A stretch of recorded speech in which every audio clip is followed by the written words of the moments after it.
Hoş geldiniz. Büyük bir mukaddes bir gün ve mukaddes bir yerdeyiz. 3 May Türkçülük günüdür. Çok hoş bir təsadüf oldu. Ve bu şəhidlər xiyabanında bir görüşüm tədbirimiz oldu. Bir Türk'ün başka çok yok. Ben bu dönem bir Türk'üm diyen, ben insanımız Türk dünyasıyız. Çaparçı olmuşuz. Günü gün olsun Kur'an dünyamız yaransın inşallah. Neçə yüz bir olmuş, yine de birik. Həmişə birbirinin yanındayıq. 44 günlük müharibədə də onu biz hiss elədik. 20-ci də 18-ci də Sarıqamışda da 8 min Azərbaycan orada şəhid olub. Yəni bu hamısı tarixdir. Biz biraz tariximizi zəif bilirik ama şükür bu günümüzdə. Allah sizləri qorusun, vaxtınızda çox hamdülillah siz yol üstəsiniz. İlk gəlişliyi axırıncı olmasın, tez-tez gəlin, biz də sizlərə qonaq gələrik. İndi himləri, sonra çıxışlarımız olacaq. Sonra çay süfrəsi, sonra kimlərsə bunu buyuraq. Tədbirimizi açıq elan edirik. Teşekkür ederiz.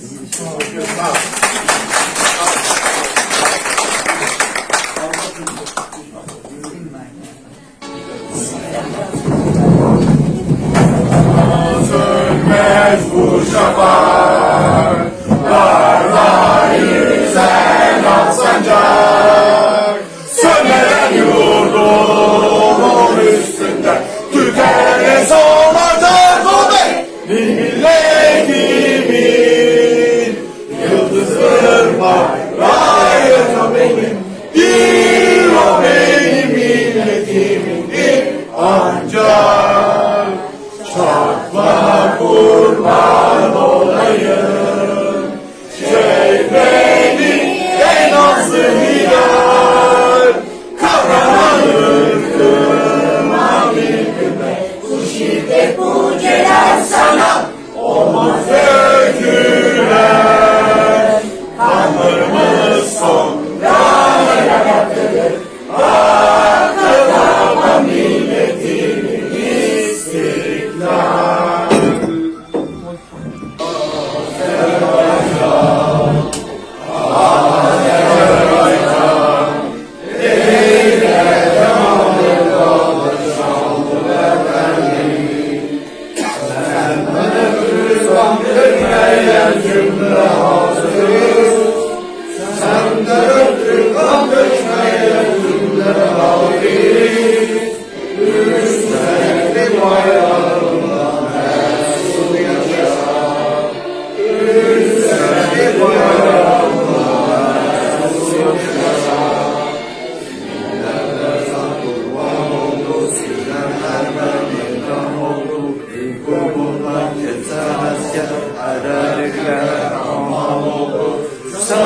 Sen bir usta, sana her atan kurban, sen bir nahabet, sinede tutmuş mekan, namusunu hissetmeye, bayrağını yükseltmeye, namusunu hissetmeye, tümle gençler müştardır. Şanlı vatan, şanlı vatan, Azerbaycan, Azerbaycan, Azerbaycan.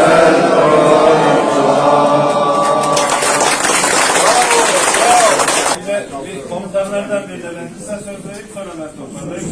Teşekkürler. Evet, bugün buradayız. Akif Bey, kısa bir selamlama sizden alabilir miyim bu işin?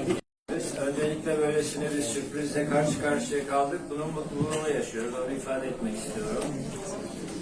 Her iki ülkenin birbirine geçmişte oynadıkları roller, verdikleri destekleri hepimiz bir şekilde bilmekteyiz. Bunun ayrıca burada paylaşımında bizzat gözlemledik. Veteran arkadaşlarımızın bize sahip gelişleri, her bir mezarın kabrin başındaki duyguları, bunları bize yaşattıkları için ben size teşekkür ediyorum. Katılımcı olan bizim bütün grup arkadaşlarıma da ayrıca teşekkür ediyorum. Biz teşekkür ederiz. Komutanıma teşekkür ederim. Tüm komutanlar burada bulunan komutanlar adına söz aldı. Kendisine birkaçına sonra sizin konuşmanızı istiyorlar. Evet değerli dostlar, Azerbaycan-Türk kardeşliğini bir kez daha burada pekiştirmiş oluyoruz. Önemli bir günde, önemli bir yerdeyiz. Gerçekten önemli bir yerdeyiz. Azerbaycan'da emekli asker yok. Azerbaycan'daki askerlerin tamamı gazidir. Ve en az 2 tane savaşa girmiş, tamamı gazidir. Düzdür. Hepsi gazidir ve 2 tane savaşa girmiştir. Bugün burada Azerbaycan Veteranlar İçtimai Birliği'nin genel başkanı ve bütün şube başkanları. Yani bizdeki karşılığı TESUP. Türkiye Emekli Subaylar Derneği tam karşılığı Azerbaycan Veteranlar İçtimai Birliği. Bugün Türkçülük 3 Mayıs Türk Dünyası çok önemli bir gün. Türkçülük günüdür. O güne denk gelmesi, bizi karşılamaları çok güzeldi. Ben öncelikle Azerbaycan Başkanımız Sona Hanım'a, gene yıllardır aile dostumuz, sevgili dostum Elmar Albayım'a ve sevgili eşi burada yok, öğretim görevlisi Hacer Hanım'a da sevgiler gönderiyorum. Sayın Başkan'a çok teşekkür ediyorum. Bütün heyetini, bütün şube başkanlarını da bugün bizim için topladı. Bir resmi tören oldu. Bu bizim kardeşliğimizin bir göstergesidir. Biz de Azerbaycanlı dostlarımız Türkiye'ye geldiği zaman aynı şekilde davranmaya çalışıyoruz. Çünkü bizim birbirimize her zaman ihtiyacımız var. 2012 yılında Antalya'da yaptığım Uluslararası Türk Dünyası Kültür Şöleni'nde Azerbaycan'ın önemli bir hocalarından biri Kübra Kuliyeva, belki tanıyorsunuzdur. Bana şunu söyledi. Dedi ki başkanım biz Azerbaycan'ın güçlü olmasını istemeyiz dedi. Biz Türkiye'nin daha güçlü olmasını isteriz dedi. Çünkü Türkiye bizim için bir çınar. Biz de kardeş ülkeler olarak çınarın gölgesinde yaşayan kardeş ülkeleriz dedi. O yüzden Türkiye ne kadar güçlü olursa biz o kadar güçlü oluruz dedi. Bu da Karabağ Savaşları'nda zaten Türkiye'nin gücü ve kardeşliğimizin en güzel nişanesi oldu, göstergesi oldu. O yüzden mutlu bir gündeyiz. Emeklerinize çok teşekkür ediyoruz. Sayın Başkan, değerli Elmar Bey, değerli dostlar, hepinize çok teşekkür ediyoruz. Çok mutlu ettiniz bizi. Yani bizim için gezinin ilk durağındayız ama en yüksek yere çıkardınız. Ben şimdi bu geziyi nasıl aşağıya düşüreceğim onu bilmiyorum. Çıtay çok yüksek.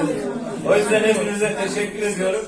Ve bugünün anlamı benim her zaman her konuşmamda bitirdiğim gibi bitireyim değil mi Nilgün Hanım?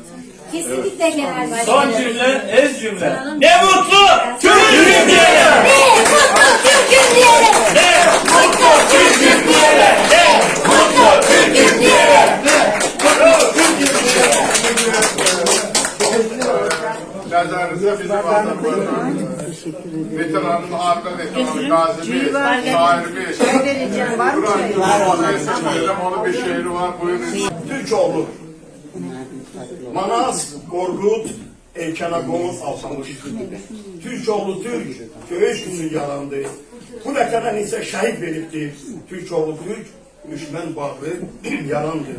Minillər gördüklərin tarixi, Başkır, Suvaş, Türk diyarı Altaylar, Oğuz, Kıpçak, Selçuk, Əfşar, Uygurlar, bu tayfalar igidliğin timsalı, Uza Tanrı, Böyük Türk'ü uğurlar.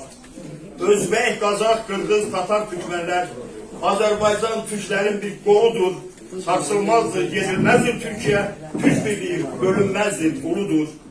Ne mutludur ben de Türk'üm diyenler, Türk gösteren hüner, gayret, cesaret, elde kılınç, daim atın belinde. Türkoğlu Türk sevmez qandan esaret. Türkoğlu Türk dünyaya sülh arzular. Namert düşman Türkoğlu'na şer atma. Türk götürmez yalan, böhtan, gınağı. Belin sınar, sen bozgurdu, oyatma, eşk olsun Türk dünyasına. Herkese salamlayıram. Hoş gelmişsiniz deyirəm. Həmişə siz gələsiniz. Bu bizim evimizdə həmişə işlənən cümlədir. Ne güzel ki bizim Azerbaycan Türkiye bayrakları boşaldı burada. Ben size can sağlığı arzulayıram. Gelen ayaklarınız var olsun deyirəm. Ve burada Türkiye'nin, Azerbaycan'ın gazileri iştirak edir deyəm. Ben bir gazi nəğməsi diyeceğim size. Qartal olup göylerde ağ dumana büründük. Torpağı kucaklayıp dizin dizin süründük.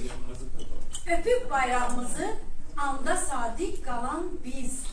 Yurdunu yağlardan 44 güne alan biz. Vətən aşıqlarıyıq. Ayağım olmasa da ürəyimlə gedərəm. Gözlərim görməsə də diləyimlə gedərəm. Yenə gəlsə yağlar, yenə də gedərəm mən. Şəhid olan vətən üçün, pəki sağ olsun vətən. Koroğlu dəlisiyəm. Babəyimin ələni, kaş görəydi Şuşanda yarın o mənzərəni. Qalanı geri alıb, igidlər zəfər çaldı. Adları bu cahanda Şuşa Fatihi qaldı. Vətən aşıqı qaldı. Vətən aşıqlarıyıq. Başkanınıza 2 qəzet verəcəm. Burada Türk sevdalısı, böyük insan haqqında, Füzuli müəllimin qardaşı haqqında da bir yazı gedibdir. Bunu başkanınıza verin. Bir də burada bu məndən sizə hədiyyə olsun. Mənim gördüyüm işlər barəsində. Çox sağ olun. Şu söyleyelim, Asketin Azerbaycan üzere. Aynı zamanda Orta Asya. Türkiye'de gelen konuklarımızın her birine hoş geldiniz deyirəm. Size kucak dolusu Azerbaycan'da karşılayırım. Kucak dolusu salam deyir. Yoradakilere de buradakilere de. Ve benim bu gün o gözler gururlanıram. Bizim burada albaylarımız, gazilerimiz oturuplar. Onların her birinin karşısında bir ana olarak ben başlayacağım. Ve gururlanmamak mümkün değildi. Bizim Azerbaycan'ın gazileri, albayları, sizinkiler hemçinin, biz siz diye bir şeyler yoktu. Biz bir yumruğu. Sizleri çok seviyoruz. Hepiniz hoş geldiniz. Savaş Bey bizim genel başkanımız, Asket genel başkanımızdır. Ben her zaman bu gibi işleri gören zaman bütün Asket üyeleri olarak her birimiz sevinirik ve çok değer veririz. Çok değerlendiririz ki Türk dünyasında böyle bir insanlar, böyle bir ziyalılarımız var. Savaş Bey size teşekkür ederim. Bugün her birimizi bir araya getirdiniz. Burada çok önemli gazilerimizle görüştük. Bakmayarak ben Azerbaycan'dayım. Azerbaycan'da olmama bakmayarak hiç vakit gazilerle görüşebilirim. İşlerimiz o kadar çetinlik ki hem de kardeşliğine vaktim az olur. Ona bakmayarak her an yanlarındayız. Her an yazlarında gazilerimizdi. Her an Allah rahmet eylesin şehitlerimizdi. Her an devletimizdi. Biz devletimize hizmet edən birileri. Sağ olun, var olun. Elmar Bey'e sonsuz teşekkürümü bildirirəm və bizim başkanımıza teşekkür edirəm ki bu güzel ortamda bizi buluşturdu, bizi görüştürdü. Her birimize gelen konaklarımıza da, sizlere de hoş arzular arzulayın. Sağ olun, var olun. Asker Genel Başkan Yardımcımız Avukat Bekir Seçen Hanım'a kısa bir selamlama alalım.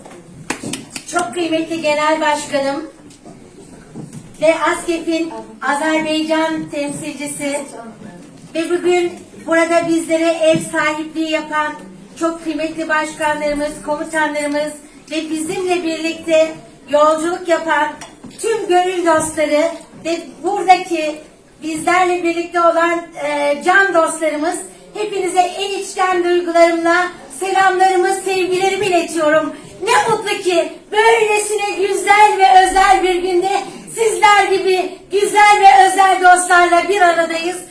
Bu sebeple hepinize şükranlarımı sunuyorum. İyi ki varsınız diyorum. Tabii ki bizlerin burada özgürce yaşamasına vesile olan başta Ulu Önder Atatürk ve silah arkadaşları olmak üzere can Azerbaycan'ımızda bu uğurda gönül veren tüm şehitlerimize, emek veren gazilerimize de şükranlarımı, minnettarlıklarımı sunmak istiyorum.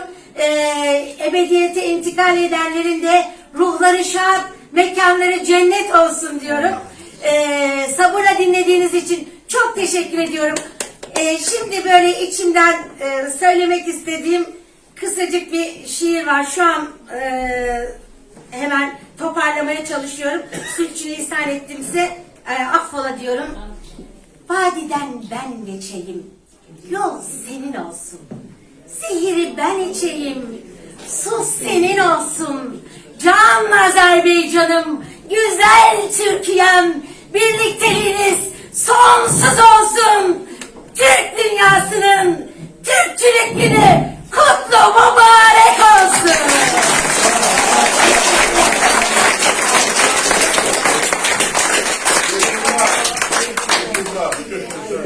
Azerbaycan Vətən Müharibəsinin İsmail Bey Prezidentinin sana Çok sağ olun. Bir daha bize de teşekkür ederim. Normal siz de çok sağ olun ki bu kadın nesel teşkilatçısı hem de başkan yardımcısı da bu işler. Bunun her Heydar'ın bir sözü vardır. Bir millet iki devlet. Bunun da Atatürk'ün de bir sözü var. Azerbaycan'ın derdi, kəderi, sevinci bir şeydir. Yani biz ayrılmaz bir bütüktür. Gün olsun Turan dünyası bütünləşsin. Bizim bəzi ölkələr, Türklər müəyyən bir kıtızla bazı yanlışlar yaptı, neynədi. İnşallah gələcəkdə yaxşı olacaq hamısı. Biz son nəfəsə qədər həmişə Türk dünyamızın arkasındayıq, Türkiye'nin yanındayıq. Onun həmişə yanımızda hiss eləmişik ki, Türklüklərdə biz gördük. Azərbaycan yegana bir dövlət ki, bütün sərhədlərində öz torpaqlarında əlişlərimiz çoxdur, hamısı Türk torpaqdır. Dərbənddir, şimalda paytaxtımız olur, Təbrizdir, cənubda paytaxtımız olur. Ermənistan deyilən bir şey olmuyor. 1813-1828 taraflanmış buna Gürcistan Türkmençay müqaviləsində oralara gəlib Ruslar gətirib ermənilər çıxardı. Və bütün Ermənistan bizim yardım torpaqlarını inşallah onlar oradan da qurulacaq. Borçalıdır. Nerede şah vaktinde gelen şahlık o geliyor. Süleyman Mosul Çerkik, Cənubi Azərbaycan'ın Irak'a 1926 yılda verdi. Yani hala bizim işlerimiz çoktur. Bir Azərbaycanlı var, Azərbaycan Türk olarak. Ve herkese yenilerim. Türk dünyasını Türk görmek ve hiç vakit Rus'un sözüne, Ermeni'nin sədəqətinə, Fars'ın ibadetine inanmıyorum. Yani bunlar hemşe Türkiye düşünenler. Ben nəvələrimdə də sorun deyil, çocuk deyil. Deyirlər, Erməni olaraq Türkiye düşməni. Bu tarix belədir, biz bunu qiymətləndirməli. Yenə hər bizə dərin təşəkkürlər. Sizə iki qat təşəkkür ki, hər ki dövlətin eminini oxusun. Bizə çox gözəl oxuyun. Allah hamınızı qorusun. Amin. Türkiyəmizi qorusun. Amin. Yaxşı sizlər varsınız, yaxşı gəlmişsiniz. Mən özüm də həyəcanlıyam, mən çoxlu tədbirlər, döyüşlər görmüşüm. Rütbə daşımış bir zabit olarak. Təşkilatımız da 1994-cü ildə ateşləşdən sonra yarandı. Hal-hazırda 92 bin üzümüz var. O da qazilərdir, şəhərlərdir, ölçülərdir və hər iki müharibənin iştirakçıları və 44 günlükdə də akrabalar oğluna getdi, oğlum yaralanıcıda döyüşlər kiraladı. Sözü də buralarda idi. Yəni vətən bizə canımızdan da, balamızdan da əzizdir. Hər bizə Türk dünyası büyüdü. Türkiye'mizi ve Azerbaycan'ımızı, Pakistan'ımızı, yeri gelende İsrail de bizimle, narahat olmuyor. Allah sizleri korusun, bütün Türk sevenleri korusun. Sağ olun, var olun. Yolun artık olsun. Başkanın söylediği en önemli şey, Ermenistan bugün bizim topraklarımızda işgalci bir devlettir arkadaşlar. Yani bu konuşmanın içindeki en önemli cümle gerçekten böyle. Ermenistan şu anda Azerbaycan topraklarında işgalci bir devlettir. Onlarla bir devlet, bunlar hayboş karşı davranır. Hindistan'dan gelmezler. Yani Türkiye'de hayanat edenler, oradan buldular. Sonra İran'dan, sonra Suriye'den, Türkiye'den. Kültür Edebiyat ve Bilim Dernekleri Federasyonu kurarken niye dediler böyle bir federasyon, niye Türk Dünyası? Ben de dedim ki Atatürk'ten aldığımız vasiyetle, Atatürk 1920 yılında diyor ki Sovyetler Birliği bir gün dağılacak, oradaki kardeşlerinize sahip çıkın.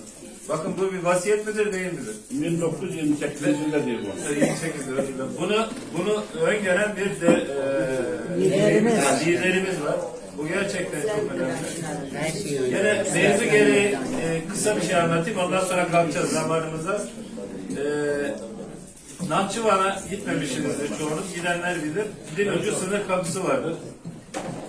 Atatürk Rıza Pehlevi'den o dil ucunu istiyor. Böyle dil gibi bir şey. Yani diyorlar ki işte Ankara'da paşa gene kafayı buldu. Ne istediğini bilmiyor. Bu arada Prenses Süreyya hastalanıyor. Dişinden rahatsızlanıyor. Rıza Pehlevi Atatürk'ü arıyor. Diyor ki ya hanım hastalandı nasıl yapacağız? Gönder diyor Ankara'ya. İşte tedavi ettiriyor, gönderiyor. Sonra Atatürk tekrar ısrar ediyor. Orayı bana ver. O da diyor tamam vereyim parasız. Parasız da kabul etmiyor. Atatürk'ün huyunu biliyorsunuz. Bir şekilde oraya alıyor. Gene Ankara'dakiler diyor ki işte paşa ne yapacak orayı? Çöl yer, işte uçuk yer. Neyse öyle böyle alıyor bir şekilde. Bu arada hediye olarak da Iğdır'a bir Prenses Süreyya Çeşmesi yaptırıyor Atatürk. Daha sonra anlıyoruz, bugünlere geldiğimiz zaman anlıyoruz. Niye dil ucu sınır kapısını Atatürk istemiş? Bugün Türkiye'nin başka bir Türk devletine girilen hala tek kapısı. Ve bütün Türk dünyasına girilecek kapısı. Zengezur geçi açıldığı anda Nahçıvan'dan başlayarak bütün Türk dünyasını gezebilirsiniz. Bakın bakış açısını görüyor musunuz? Bir de orası öyle bir yer ki yani o dil ucuna gelmeden arabanızı durdurun.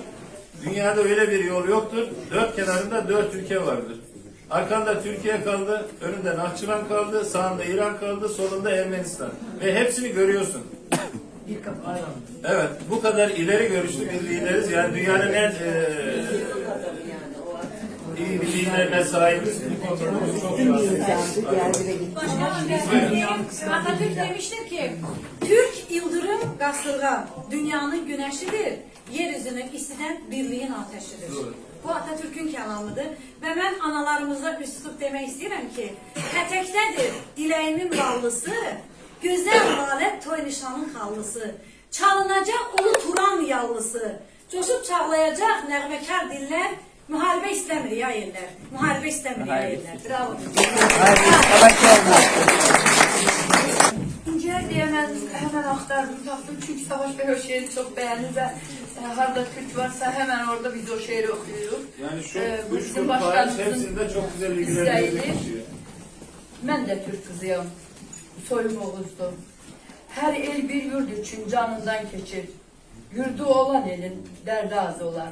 Torpak da anadır, biz varız diye, o da vətən kimi basılmaz olur. İnsan üçün əvəzsiz bir sevgi yoktur. Vallah dostluq qədər, qardaşlıq qədər.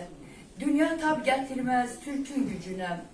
Ey yüreği xain, çırpınma hədər. Mən də Türk kızıyam, soyum Oğuzdur. Haqqa qucaq açıb, zülmü yeyirəm. Ən çətin anında şimşəyə dönüb, hər qarış torpağa vətən deyirəm.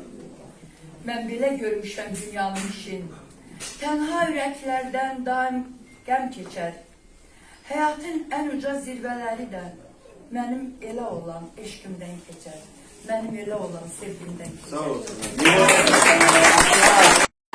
O kadar güzel barış mesajları veriyorsunuz ki, hele de sizin bizden selam olsun Türk dünyasına diye bestelenen eseriniz var ya, onun tam yeriydi aslında.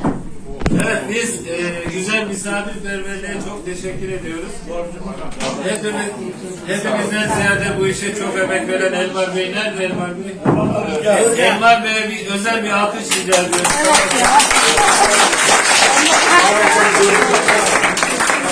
Sayın Başkan'a çok teşekkür ediyorum. Kömekçilere çok teşekkür ediyorum. İnşallah Allah birliğimizi daim etsin.